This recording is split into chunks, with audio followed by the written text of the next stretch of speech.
Bismillahirrahmanirrahim. Assalamualaikum warahmatullahi wabarakatuh.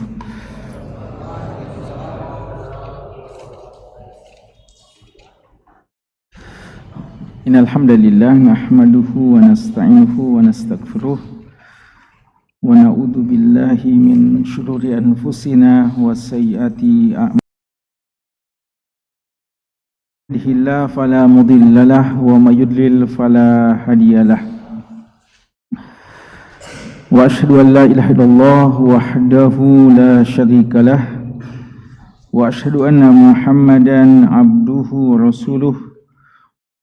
Allahumma shalli ala Muhammadin wa ala alihi wa sahbihi wa man ihtada bihadihi wa istanna bi sunnatihi ila yaumiddin, amma ba'd. Hadirin bapak-bapak dan ikhwah dan anak-anakku sekalian, hafizakumullahu ta'ala jami'an. Alhamdulillah, pada malam hari ini, di malam Jumat, kita berada di malam Jumat yang terakhir di bulan Muharram 1446 Hijriah. Kita sudah memasuki malam ke-26 di bulan Muharram 1446 Hijriah. Dengan izin Allah dan taufiknya, kembali kita hadir untuk sama-sama beribadah kepada Allah dengan ibadah yang dicintainya, mengunjungi rumah dari rumah-rumah Allah, melaksanakan sholat secara berjamaah, kemudian kita memanfaatkan waktu kita melanjutkan kebaikan ini dalam mempelajari hadis-hadis Nabi kita yang tercinta Rasulullah Muhammad SAW. Kita sama-sama mempelajari hadis-hadis beliau yang sahih, yang dikumpulkan oleh Syekh Muhammad Fuad Abdul Baqi rahimahullah dalam buku yang beliau beri judul dengan Al-Lu'lu' wal Marjan fima ittafaqa alaihi asy-syaikhan. Mutiara-mutiara hadis yang diriwayatkan secara bersama oleh dua imam dalam bidang hadis, Al-Imam Al-Bukhari dan Al-Imam Muslim rahimahumallahu ta'ala. Yang sebagaimana kita ketahui, hadis-hadis yang diriwayatkan oleh kedua imam ini secara bersama, maka ini adalah hadis-hadis yang kesohihan, yang terbaik, yang paling tinggi. Jamaah sekalian, pembahasan kita dalam kitab ini masih dalam pembahasan hadis-hadis terkait dengan kitab haji. Dan pada malam hari ini insyaallah ta'ala kita akan membahas tentang lanjutan masalah haji, yaitu bab tentang tawaf.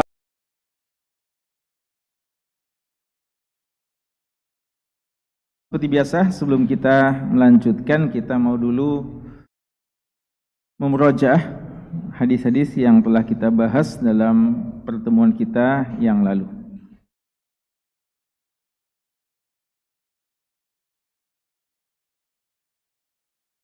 Nah, pertanyaan pertama, apa judul bab yang lalu dan judulnya dan artinya? Tafadhal.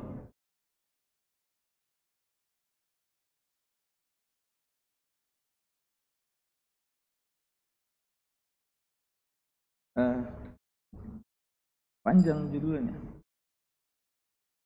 belum lengkap. Atau di buku antum? Buku Al-Badan saja.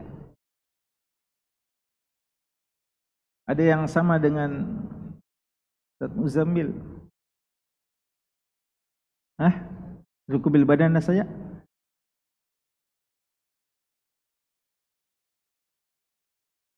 Pakai apa itu?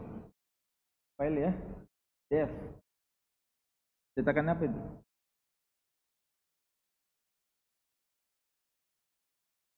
versi yang lain yang lebih lengkap. Siapa yang hafal?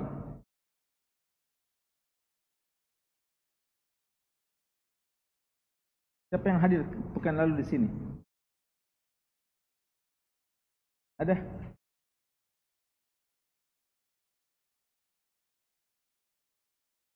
Tafadhal, siapa? Iya. Bahasa Arabnya dulu baru kita terjemahkan. Iya.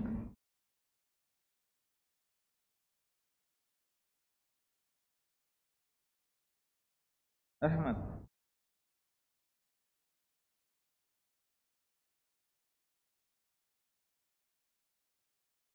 Tafadhal, siapa yang hafal?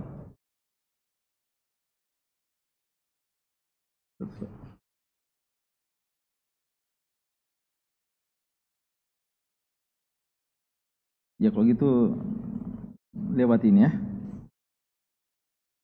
Apa di situ? Bab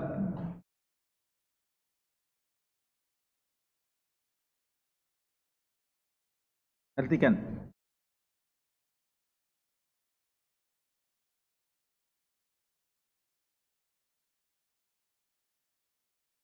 Apa artinya al-muhda?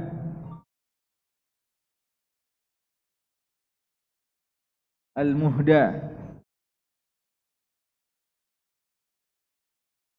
Jawazu rukubi al-badana al-muhda liman ihtaja ilaiha. Apa artinya al-muhda? Hah? Yang unta apa ini? Unta apa ini? Unta yang dikurbankan atau unta yang diperuntukkan untuk apa? Dalam pelaksanaan haji. Haji apa yang ada menyembelihnya? Haji tamattu dan haji qiran. Ya. Baik.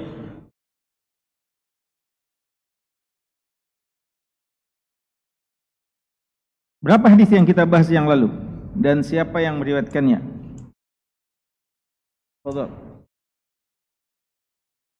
Berapa hadis dulu? Berapa hadis? 2 hadis.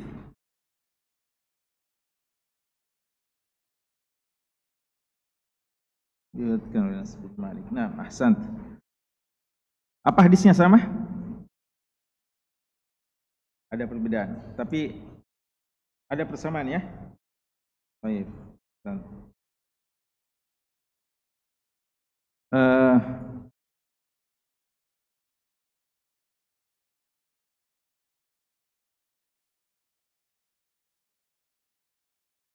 Fadhal.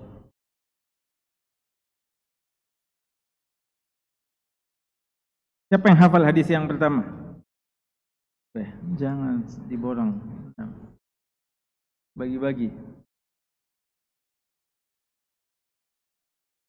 Atau maknanya saja. Ustaz Nasir, aina antum wa zumalaukum?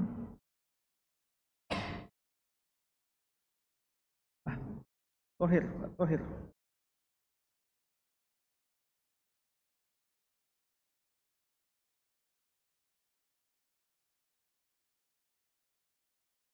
Anda baca ya, lalu antum jelaskan ya. Dari Abu Hurairah radhiyallahu anhu, anna Rasulullah sallallahu alaihi wasallam ra'a rajulan yasuqu badanah. Pertanyaan, siapa laki-laki ini? Fadhal. Apa? Tidak. Siapa yang tidak tahu? Antum. Apa?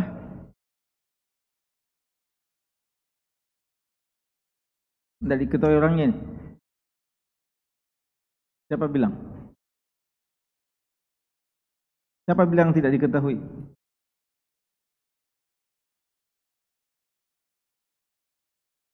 Anna rajulan ra'a rajulan, tidak diketahui namanya. Siapa yang tidak tahu? Antum atau siapa? Kalau antum tidak tahu, belum tentu orang lain tidak tahu. Siapa yang bilang tidak diketahui?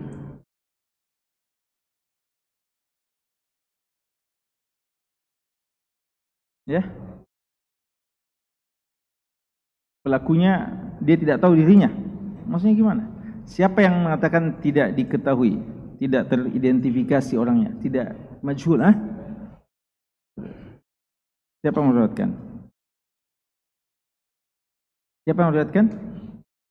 Abu Hurairah. Abu Hurairah bilang tidak diketahui. Ya. Abu Hurairah bilang ada seseorang. Tapi biasanya ada penjelasan ulama siapa orang itu. Tidak ada ulama yang menerangkan. Semua ulama bilang tidak diketahui. Ada yang dikasih orang beri, tapi namanya tidak ditahu. Maksudnya siapa yang tidak tahu? Bilang siapa yang bilang tidak tahu? Ya, maksudnya kalau kita belum tidak tahu, tapi mungkin ada ulama yang tahu. Kecuali kalau ada ulama yang bilang tidak diketahui. Ada ulama yang bilang tidak diketahui?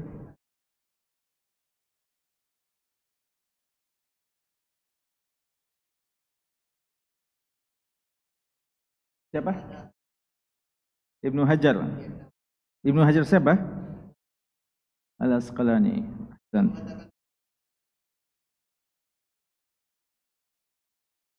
siapa namanya? Iya. Ya. Sudah, masih mau tambah? Nah, Masya Allah. Akhirnya diketahui kalau antum menjelaskan lagi. Nah, fadal. Dua-dua. Iya. Silakan pilih.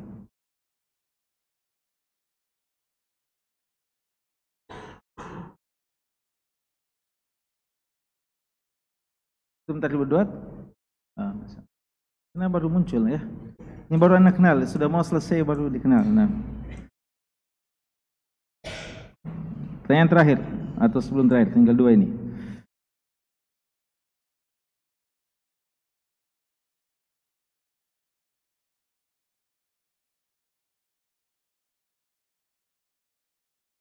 Apa masalahnya orang ini? Apa masalahnya beliau ini? Ya. Kenapa beliau membawa ontanya saja?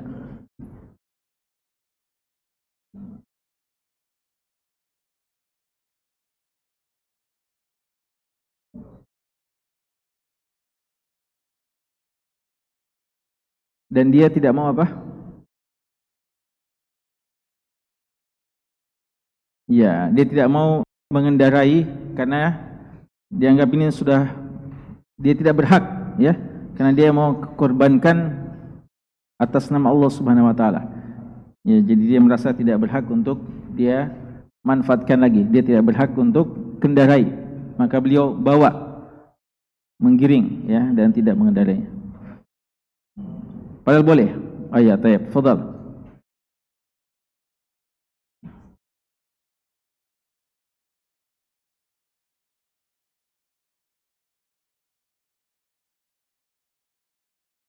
Ya, tinggal satu. Ada satu hukum yang diambil oleh Imam Bukhari tentang masalah ini. Dari hadis ini, Imam Bukhari mengambil satu faedah hukum yang penting. Apa itu? Fadal.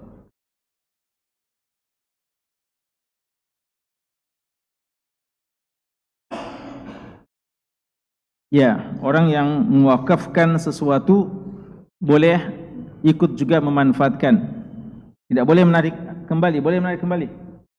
Tidak boleh, tapi boleh ikut memanfaatkannya. Jadi walaupun ini sudah dikorbankan karena Allah, namun tetap boleh dia mengendarainya. Baik, fadal. Dari dua juga? Dari mana tuh? Hah? Mahasiswa? Win? Masya Allah. Hadir pekan lalu? Ya. Baik. Kita lanjutkan ya. Babun wujubu tawafil wada wa suqutuhu anil haid. Bab tentang wajibnya tawaf wada dan gugur kewajibannya bagi wanita yang haid. Ada 3 hadis yang disebutkan dalam bab ini, insyaallah kita akan bahas secara singkat. Kita mulai dari hadis pertama. Hadis Ibni Abbas radhiyallahu anhuma, hadis dari Abdullah bin Abbas radhiyallahu anhuma, beliau mengatakan, umiran nasu, manusia diperintahkan, an yakuna akhiru ahdihim, agar waktu yang paling terakhir bagi mereka, bil baiti, yaitu di al-bait, di Ka'bah maksudnya. Illa, akan tetapi, annahu, hal itu, khuffifa, diringankan, anil haid, dari wanita yang haid. Ini hadis pertama ya. Jamaah sekalian, seperti kita ketahui, salah satu ibadah yang sangat khusus yang disyariatkan di Ka'bah atau di kota Makkah adalah tawaf. Ya, ini satu-satunya tawaf yang dibolehkan di dunia ini adalah tawaf di Ka'bah. Ya, Allah mengatakan, wal yatawafu bil baitil atiq, dan hendaknya mereka bertawaf di rumah tua. Apa maksudnya rumah tua? Ka'bah, ya, al-baitu al-musyarraf, Ka'bah. Dan tawaf ada 4 jenisnya, ya. Tawaf ada 4. Tawaf ifadah, tawaf al-qudum, tawaf sunnah, dan tawaf wada. Ya, tawaf wada. Bisa diulangi? Anak-anak ikhwah SMP SMA? SMA, Masya Allah. Ini karena masanya kok kita murojaah tidak bisa, karena bukan yang pekan lalu hadir ya. Makanya bagus ditanya apa yang barusan dia sebutkan ya. Karena kalau dia bilang murojaah pekan lalu, dia bilang saya tidak hadir pekan lalu ya. Jadi berarti harus ditanya yang baru disampaikan. Ada yang bisa hafal? Tawaf berapa? Ada 4 ya. Tawaf ifadah, inilah yang merupakan rukun haji. Ini yang paling penting, rukun haji. Ada tawaf kudum, tawaf ketika baru datang ke Mekah, ya, utamanya bagi umroh awal kali datang, tawaf kudum. Ada yang dinamakan dengan tawaf sunnah, ya. Tawaf kudum ini juga biasa diistilahkan tawafuz ziarah, ya, tawaf dalam ziarah. Ada yang dinamakan tawaf sunnah. Tawaf sunnah maksudnya sama dengan sholat sunat. Ya, kita berada di Masjid Haram, lalu kita mau perbanyak ibadah. Ibadah apa bagus ya? Kita duduk-duduk, mau mengaji bisa juga, mau zikir bisa juga, mau banyak berdoa bisa juga. Tapi ibadah yang paling bagus diperbanyak waktu kita di Masjid Haram adalah tawaf. Maka kita pergi ke Ka'bah, kita pergi keliling-keliling ya, tawaf maksudnya. Itu ibadah yang sangat dianjurkan. Cuma masalahnya saat sekarang hal itu dibatasi ya, dengan jumlah jamaah haji dan umroh yang sangat padat. Maka kebijakan dalam beberapa tahun terakhir tidak boleh tawaf kecuali pakai pakaian ihram ya. Karena kalau pakaian ihram itu diasumsikan dia adalah jamaah yang umroh yang baru datang. Adapun yang tidak pakai baju ihram, berarti dia ini orang yang entah dia adalah mukim, orang Mekah memang, atau dia sudah tawaf umroh sebelumnya. Ya, perlu dibatasi agar tidak ada kepadatan yang bisa mengkhawatirkan terjadi kemudaratan. Ya. Kalau dulu kita alhamdulillah tidak ada batasan seperti itu ya. Kita tawaf, lalu setelah itu ngaji-ngaji lagi sambil menunggu waktu, masih mau pergi lagi tawaf ya. Saat sekarang sangat dibatasi. Dan tawaf yang terakhir adalah tawaf wada, ya, tawaf wada, yaitu tawaf perpisahan. Tawaf perpisahan ketika kita mau meninggalkan kota Makkah. Ketika kita mau berpisah dengan kota Makkah, maka kita dianjurkan untuk melakukan tawaf. Kata ulama kita, awal kali kita ke Mekah, kita kudum, kita bertawaf. Awal kali kita datang, kita tawaf, dan ketika kita mau pisah juga kita tawaf, ya. Sama kalau kita, tapi tidak persis sama ya. Kalau kita masuk masjid, di masjid-masjid yang lain, ketika kita baru masuk, kita apa? Salat sunnah tahiyatul masjid. Tapi kalau kita mau tinggalkan masjid, apakah kita salat sunnah? Tidak dianjurkan, ya, tidak dianjurkan. Tapi kalau di sana, ya utamanya bagi pendatang ya, tidak disyariatkan tawaf wada bagi orang yang mukim. Tapi pendatang dan lebih khusus bagi jamaah haji, itu sangat dianjurkan untuk melakukan tawaf wada. Ya, nanti akan kita jelaskan tentang hukumnya. Dan perbedaan di antara semuanya ini, kalau tawaf ifadah, yang kita pakai pakaian ihram. Tawaf kudum, tawaf umrah, jelas kita pakai pakaian ihram.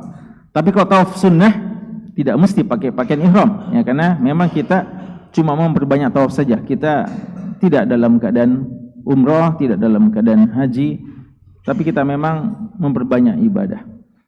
Tawaf wada, apakah mesti pakai ihram atau tidak? Tawaf wada tidak juga, ya. Tawaf wada kita tidak disyaratkan memakai pakaian ihram. Dan tata cara tawaf, semua jenis tawaf ini tata caranya sama, ya, yaitu keliling 7 kali dan mengakhiri dengan salat sunnah 2 rakaat, ya, salat sunnah 2 rakaat, yaitu salat sunnah tawaf, ya. Namun secara khusus bagi tawaf kudum dianjurkan juga ada ramal, ya. Dalam 3 putaran pertama disyariatkan untuk berjalan lebih cepat, ya, itu pada tawaf kudum. Namun prinsipnya tawaf adalah mengelilingi Ka'bah 7 kali dari Hajar Aswad atau lintasan Hajar Aswad sampai kepada Hajar Aswad lagi, ya. Memperbanyak zikir, doa, dan lebih khusus antara Rukun Yamani dan Hajar Aswad kita membaca doa apa? Doa sapu jagat. Doa sapu jagat. Ada yang tahu doa sapu jagat sini? Apa namanya doa sapu jagat? Ada tahu? Doa sapu jagat. Iya. Ustadznya berarti belum ajar doa sapu jagat. Iya. Sudah diajar? Oh, belum. Oh, belum sampai pembahasannya. Iya. Rabbana atina fid dunya hasanah wa fil akhirati hasanah wa qina adzabannar. Sudah ada yang pernah umrah di sini? Anak-anak, ada yang pernah umrah? Masya Allah. Iya.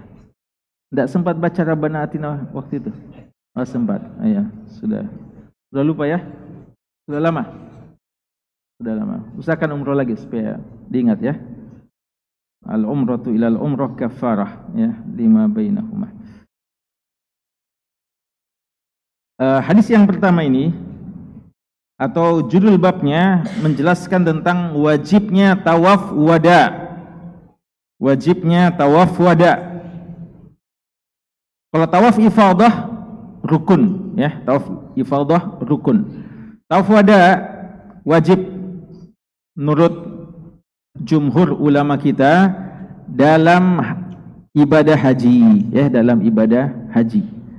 Adapun umrah ini ada khilaf. Apakah tawaf itu tawaf wada? Ya, tawaf wada, ya.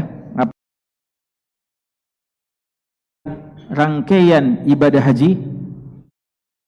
Rangkaian ibadah haji sehingga pensyaratannya cuma untuk haji, ataukah dia ibadah khusus yang berpisah dari haji? Intinya siapa yang mau meninggalkan kota Makkah hendaknya dia melaksanakan tawaf wada, ya. Jadi kebanyakan atau banyak ulama kita mengatakan dia khusus untuk haji, ya. Di antaranya Ahnaf, Hanafiyah hanya mewajibkan untuk ibadah haji saja. Namun, ya, bagi yang berkesempatan khuruj minal khilaf, ya, silahkan untuk tawaf juga, ya, ketika mau meninggalkan kota Makkah walaupun sekadar ibadah umrah, ya. Dan ini juga pandangan dari Syafi'iyah sebagaimana disebutkan oleh Imam Nawawi dan yang lainnya. Namun jika sulit bagi jamaah umrah, tidak sempat, maka insya Allah tidak mengapa, ya, karena yang paling ditekankan adalah pada saat ibadah haji. Wasuqutuhu anil haid, dan gugur kewajiban tawaf wada ini bagi wanita yang haid. Nanti akan ada hadisnya, ya. Hadis pertama ini belum. Hadis pertama ini ada berapa faedah hukum yang bisa kita ambil. Pertama adalah hadis ini dijadikan dalil oleh ulama kita tentang kewajiban tawaf wada. Dari mana kira-kira ulama kita istinbat tentang kewajiban tawaf wada? Dari pernyataan Abdullah bin Abbas. Abdullah bin Abbas radhiyallahu anhu menyebutkan hadis ini, lalu ulama mengambil faedah tentang kewajiban tawaf wada. Apa teks hadis yang difahami bahwa hukumnya jadi wajib?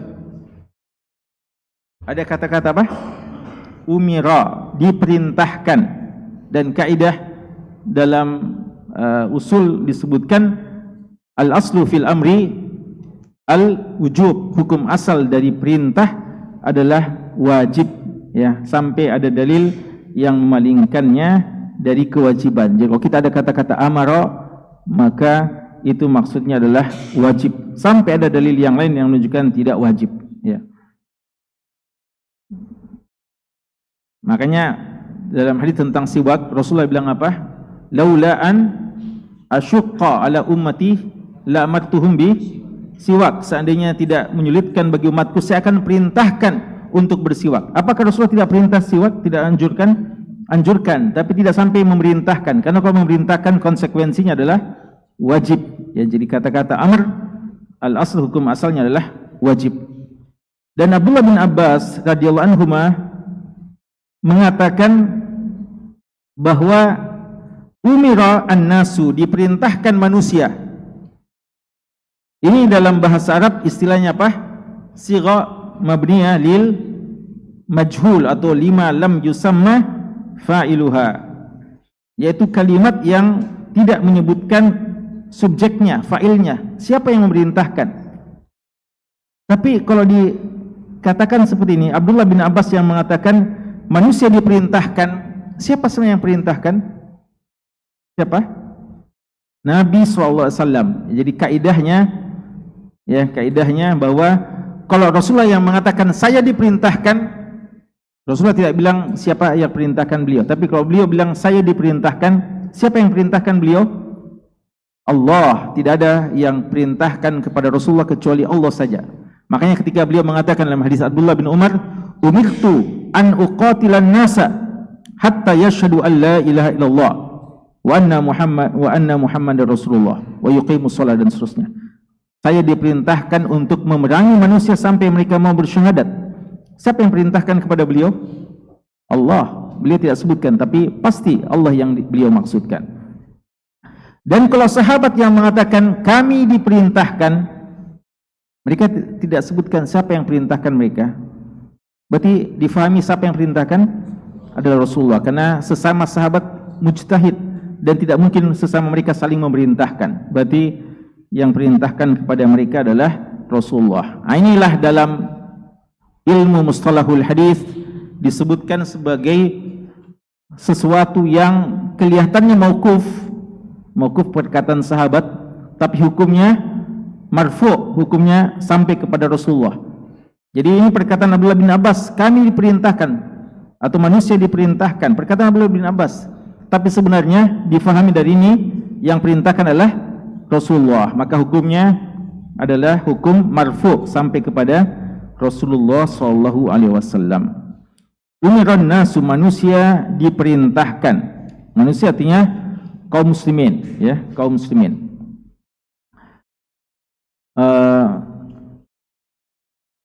Kemudian dari hadis ini juga dikatakan an yakuna akhiru ahdihim bil bait, hendaknya akhiru ahdihim, masa terakhirnya adalah di Ka'bah. Artinya amalan yang paling terakhir dia lakukan di kota Makkah adalah di Ka'bah, yaitu melakukan tawaf. Ini menunjukkan bahwasanya sunnahnya semua rangkaian ibadah kita di Mekah adalah sunnahnya diakhiri dengan tawaf. Tawaf. Cuma pertanyaannya, jika saja ada seorang sudah tawaf wada, sudah selesai, ke bus, siap-siap berangkat, tapi busnya tidak jadi berangkat, busnya mogok umpamanya, atau menunggu seseorang, atau ditunda. Bagaimana itu? Sehingga sudah masuk lagi waktu sholat, kalau sudah di atas untuk melakukan tawaf. Ini karena Ka'bah, bukan di Ka'bah. Apakah harus diulangi? Insyaallah tidak perlu diulangi, tidak perlu diulangi. Kalau dia sudah niatkan bahwa memang dia amalan terakhirnya, Tapi kalau dia sudah tahu sebelumnya dia akan melakukan sesuatu ibadah-ibadah yang lain, maka itu tidak boleh. Seharusnya ibadah yang paling terakhir yang dia niatkanlah tawaf wada. Bahkan jika saja dia tawaf wada sudah selesai, pas selesai azan dikumandangkan, berarti dia akan melaksanakan apa? Salat. Apakah setelah salat dia mesti ulangi lagi tawafnya? Karena kalau salat lagi berarti akhiru ahdihim bil baiti apa? As-shalah, akhir dari amalannya di Ka'bah, di rumah, yaitu di rumah Allah, yaitu Ka'bah, adalah salat, bukan tawaf, Bagaimana itu? Harus diulangi? Yang benar insyaallah tidak perlu diulangi, Buktinya Nabi kita SAW pernah tawaf wada, setelah itu beliau sholat subuh baru berangkat, Jadi pernah dilakukan oleh Nabi SAW. Jadi tidak mengapa insyaallah. Jadi itu niatan awal kita. Amalan yang paling terakhir kita lakukan ketika kita berada di Mekah adalah tawaf wada. Namun jika ada hal-hal tertentu, halangan-halangan tertentu yang tidak terlalu lama, kecuali mungkin kalau dia masih mabit lagi 1 hari, masih tinggal lagi bermalam apa. Tapi kalau cuma hitungan berapa jam tertunda karena sebab-sebab tertentu, maka insyaallah itu tidak mengharuskan dia untuk mengulangi tawaf wada'nya. Allahu a'lam.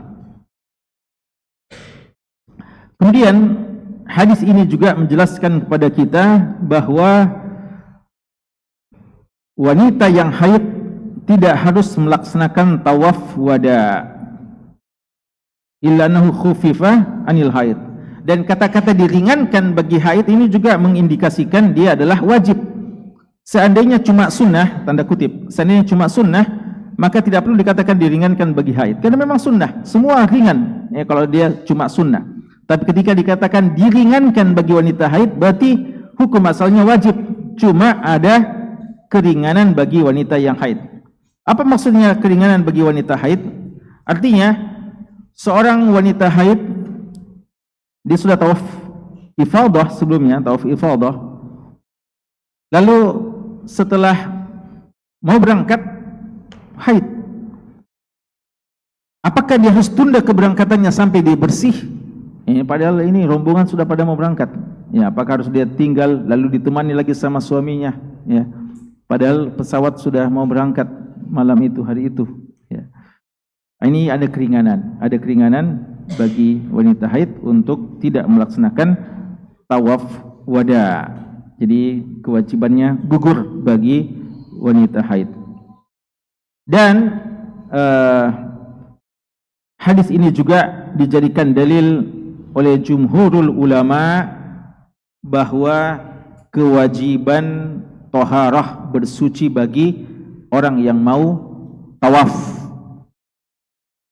Berbeda dengan pandangan Abu Hanifah dan termasuk pandangan Syekhul Islam Ibnu Taimiyah yang tidak mengharuskan bersuci bagi orang yang tawaf.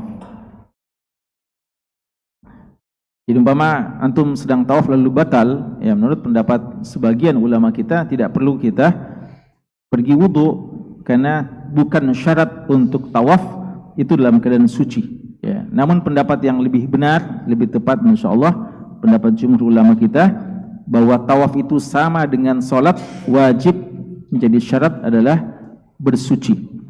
Karena seandainya boleh, maka wanita haid, seandainya wanita haid pergi saja tawaf, ya pergi saja tawaf. Karena begitu pentingnya tawaf. Namun ketika wanita haid diringankan, ya berarti memang harus dia dalam keadaan suci baru melakukan tawaf. Ya bagi ulama kita yang mengatakan tidak harus bersuci, ya utamanya ifadah, dia sudah tunda-tunda terus sampai belum juga, ya maka mereka membolehkan menjaga baik-baik ya agar darahnya tidak tercecer dan tetap bisa melakukan tawaf walaupun tidak dalam keadaan suci. Itu pandangan sebagian ulama kita. Dan ini tentu saja berbeda dengan sa'i. Kalau sa'i, apakah harus tawaf, harus bersuci? Sa'i? Tidak. Ya, jadi kalau sa'i, biar kita tidak dalam keadaan wudu, maka sah sa'i kita. Yang harus dalam keadaan suci hanyalah tawaf sebagaimana solat. Kemudian hadis Aisyah radhiyallahu anha, zaujun Nabi sallallahu alaihi wasallam, annaha qalat, beliau berkata, li Rasulillah sallallahu alaihi wasallam, kepada Rasulullah sallallahu alaihi wasallam, ya Rasulullah, wahai Rasulullah, inna Safiyata binta Huyai, sesungguhnya Safiyah bintu Huyai qad hadat, telah haid. Ini kasus yang terjadi pada saat haji di mana Safiyah haid. Qala Rasulullah sallallahu alaihi wasallam, Rasulullah sallallahu alaihi wasallam bersabda, la'allaha tahbisuna, boleh jadi beliau akan menghalangi kita untuk pulang.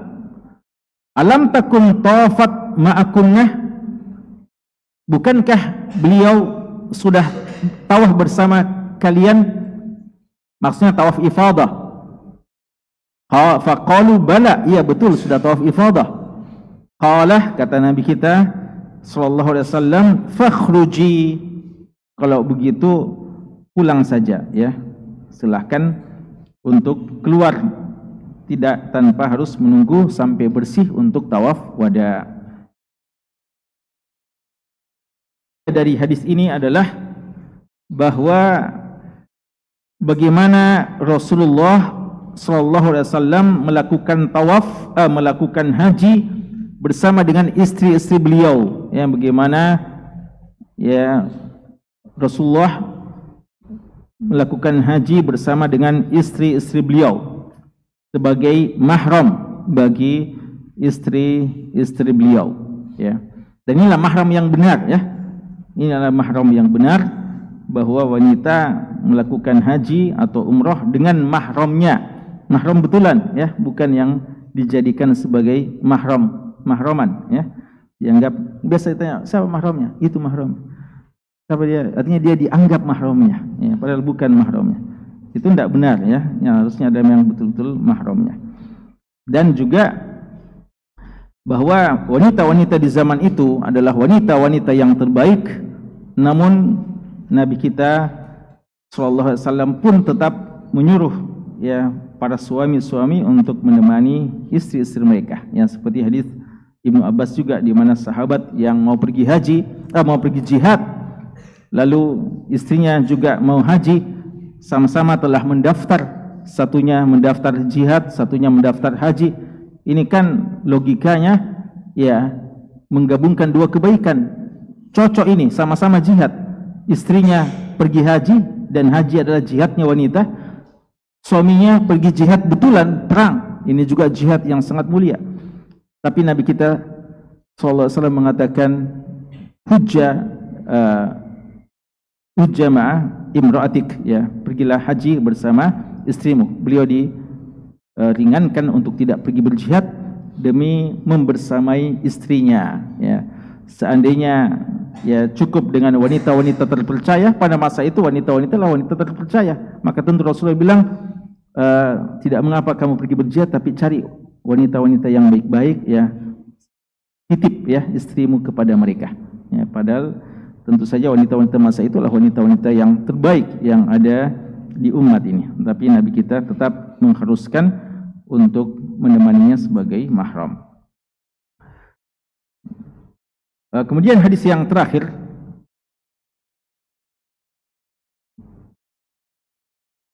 dari Aisyah radhiyallahu taala anha, hadis yang mirip, hadat Sofiyah bintu Huyai haid lailatan nafar, pada malam sudah mau berangkat ini, malam berangkat ini. Faqalat ma urani illa habisatukum. Beliau merasa kurang enak, ya, tidak enak. Beliau merasa ini menjadi menyusahkan yang lainnya. Beliau bilang, kayaknya saya ini akan menghalangi kalian untuk balik, ya. Artinya tidak mungkin saya dibiarkan sendirian. Jadi kalian terpaksa harus menunggu saya sampai saya pulang, sampai saya suci, lalu tawaf, lalu sama-sama pulang.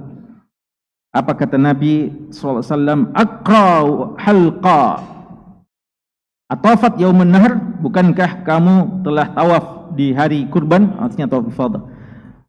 Aqra halqa ini bahasanya orang Arab yang kadang terucap begitu saja tanpa diniatkan dengan makna sebenarnya. Sama dengan perkataan apa? Perkataan rogi ma'an furajul, ya. Rogi ma'an furajul itu artinya berdebu hidungnya, ya. Atau sakilat ka ummuk. Apa artinya sakilat ka ummuk? Semoga kamu kehilangan ibumu. Itu kadang ucapan untuk kita ucapkan karena kita agak kesal, ya, bilang kenapa sampai begitu, ya. Tapi bukan makna sebenarnya. Karena kalau makna sebenarnya seperti Rasulullah bilang sama Mu'ad, sakilat ka ummuka ya Mu'ad. Bukan berarti semoga mati ibumu, ya, semoga kamu kehilangan ibu.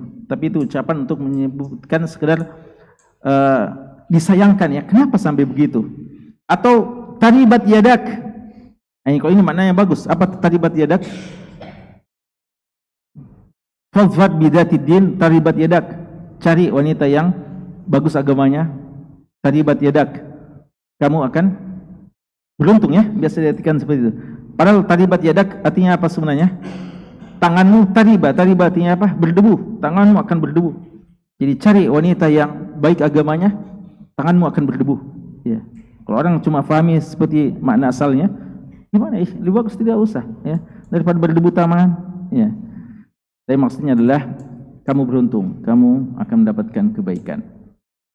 Ini sekedar ucapan aqra halqa. Halqa, aqra itu sebenarnya maknanya adalah semoga Allah menyembelihmu. Aqra itu apa? Menyembelih, ya. Seperti dalam surat Asy-Syams, fa'aqaruha. Mereka menyembelih ontanya Nabi Saleh, fa'aqaruha. Ya, jadi semoga kamu disembelih.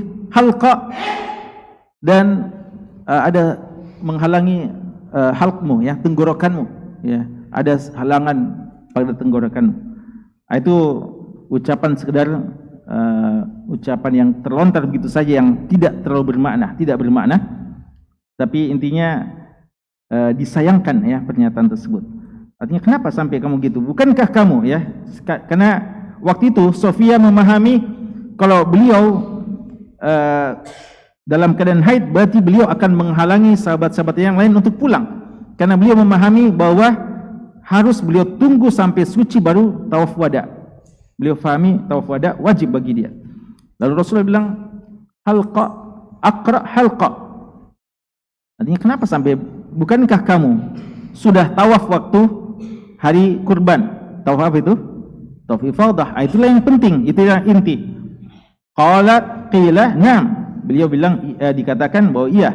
Qala fanfiri, kalau begitu berangkat juga, ya, berangkat juga bersama dengan yang lainnya, ya. Ini di sini, ya, kembali menegaskan bahwa untuk tawaf wada tidak wajib bagi orang yang melaksanakan haji, apalagi umrah, ya, bagi wanita yang haid, ya. Jadi tawaf wada tidak wajib bagi wanita haid. dan yang wajib, yang rukun adalah tawaf ifadah. Dan seandainya ada orang yang mau menggabungkan antara tawaf ifadahnya dengan tawaf wada, ya, karena mungkin masalah kepadatan, dia tunda di bagian hari-hari terakhir dari hari-hari haji, di hari-hari tasyrik, dia tunda tawaf wadanya atau ifadahnya untuk digabungkan dengan tawaf wada, maka boleh. Dengan niat apa? Niat tawaf ifadah. Adapun tawaf wadanya ikut, ya. Karena inti tawaf wada itu apa? Jadikan amalan yang paling terakhir adalah tawaf. Entah tawaf ifadah atau tawaf wada secara khusus. Ya, sama kalau kita datang ke masjid, ya, setelah azan, ada dua kesempatan nih, entah kita sholat sunat sebelum isya umpamanya, sholat sunat sebelum maghrib atau sholat sunat sebelum zuhur, atau kita sholat tahiyatul masjid dulu, ya. Kita katakan langsung saja niat sholat sunat sebelum sholat wajib, dan sholat tahiyatul masjid itu include dengan sendirinya, karena intinya dalam hadis dikatakan jangan duduk di masjid sampai kamu melaksanakan sholat sunnah. Artinya sholat sunat apa saja itu sudah mewakili sholat sunat tahiyatul masjid, ya. Wallahu ta'ala alam, ya. Sekian ini, dan sekedar mengingatkan kepada seluruh jamaah bahwa antum semua kita undang, ya, untuk meramaikan aksi bela Palestina insyaallah pada hari Sabtu lusa, ya. Ini kita mau tunjukkan pembelaan kita, keberpihakan kita, dan kebersamaan kita dengan saudara-saudara kita di Palestina yang hari demi hari mungkin sebagian kaum muslimin sudah melupakannya, padahal Zionis tidak pernah melupakan mereka untuk menyiksa mereka, bahkan menghabisi saudara-saudara kita, ya. Jangan sampai kita dikalah semangat oleh musuh-musuh Islam yang terus membantai saudara-saudara kita di sana. Kita perlu kembali selalu memperbaharui keberpihakan kita dengan saudara kita di sana. Maka tanggal 3 Agustus sebagian menyerukan, ya, bahkan Syekh Ismail Haniya rahimahullahu ta'ala rahmatan wasi'ah wa jama'ahu fi zumrati asyuhada. Nah, beliau sebelum beliau wafat, dan semoga beliau mendapatkan syahadah sebagaimana yang beliau idam-idamkan, ya, beliau sudah menyerukan untuk menjadikan tanggal 3 hari Sabtu itu sebagai aksi bela Palestina di seluruh dunia, ya. Namun Allah menginginkan beliau wafat, ya, sebelum tanggal tersebut, ya. Maka, ya, beliau insyaallah termasuk minal mu'minina rijalun sadaqu ma ahadullah alaih faminhum man qada nahbahu. Beliau sudah menyelesaikan tugasnya, maka mari kita menjadi wa minhum may yantazir. Di antara mereka orang-orang beriman ada yang menanti saat, ya, untuk dia dipanggil oleh Allah Subhanahu wa taala. Menanti bukan penantian dengan sekedar menganggur, ya, sekedar menunggu-nunggu, tapi menunggu dengan terus berjuang sampai datang waktunya untuk kita berhenti dalam perjuangan. Maka kita ajak semuanya untuk ikut insyaallah hari Sabtu jam 6. Jam berapa? Jam 6 pagi. Tempatnya belum fix, ya. Oh, di Mandala sudah ada, ya, insyaallah tempatnya di Gedung Mandala, Gedung Juang, Monumen Mandala, ya, Jenderal Sudirman. Ya, mari ajak juga yang lainnya, ya, antum-antum semuanya, dan ajak juga yang lainnya. Wallahu ta'ala alam, sallallahu alaihi Nabi Muhammad wa alihi wasahbihi wasallam, wa akhiru da'wana anil hamdulillahi rabbil alamin.